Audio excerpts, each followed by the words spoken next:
So there's a disaster, could be any kind of emergency, natural, man-made, and the grid goes down, or the cell network goes down, internet goes down. What's your backup plan? How are you going to communicate? Say with family across the country, you need to let them know that you're safe. That's something that I've been thinking about lately, is just redundancy. You know, other types of communication, other types of power sources. But in this case, how do you communicate with people across the country when there is no cell phone network, should that ever happen, or internet, or the landlines go down? And these days, you never know. It's just the crazy world we live in, so you got to be prepared. And so one thing that I'm going to get into is amateur radio, or what some people call ham radio.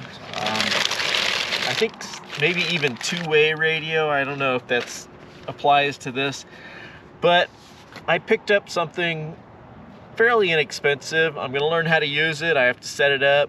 I'm still waiting for an antenna. And I believe for ham radio or amateur radio, you have to, they recommend you get some sort of license, and there's different levels.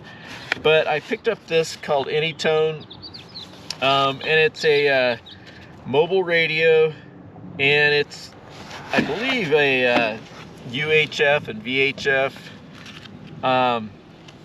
but it looks similar to a CB radio or other types of equipment that people buy to communicate with. This one's called from AnyTone, and it's called the AT-778UV, and it's really compact design. It's, as you can see, pretty small. And I know there are radios like ham radios, shortwave radios that people use that are much larger, much more powerful.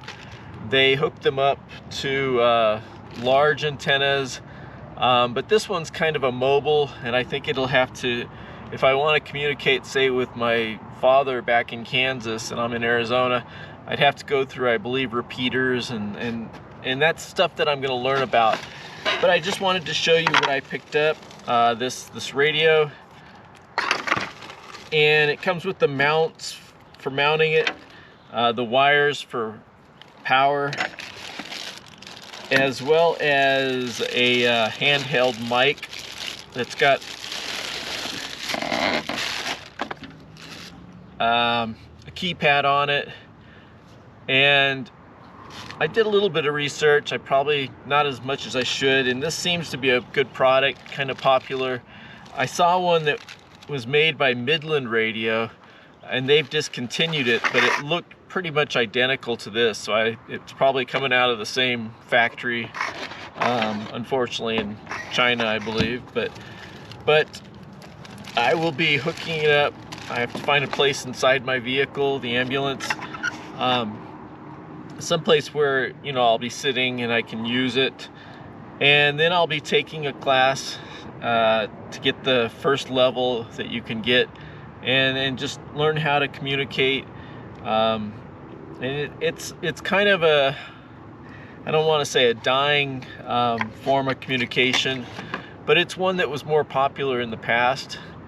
But a lot of people still do it. I know I've run into a lot of people on the road who, usually it's older folks, but they have these radios in their vehicles, some at home as well. But during emergencies, they've used them in conjunction with law enforcement and other groups, emergency responders, to help communicate. And, you know, especially during a natural disaster, they can set up and communicate with other people and help spread information or help locate somebody who's missing, and get resources to help people in need. So I will be learning about it. I'll share more as I go. I'll show it eventually when I have it all set up and the antenna on the roof. But I think this is something that, you know, another form of communication. I have the CB. I have the GRMS, I think it's called. I get those letters all mixed up sometimes. That I can communicate with other people who have those kinds of devices as well. And of course the cell phone, you know, and the booster on the roof that helps to get a better signal with that. So that's something I wanted to show you. Be safe and be prepared.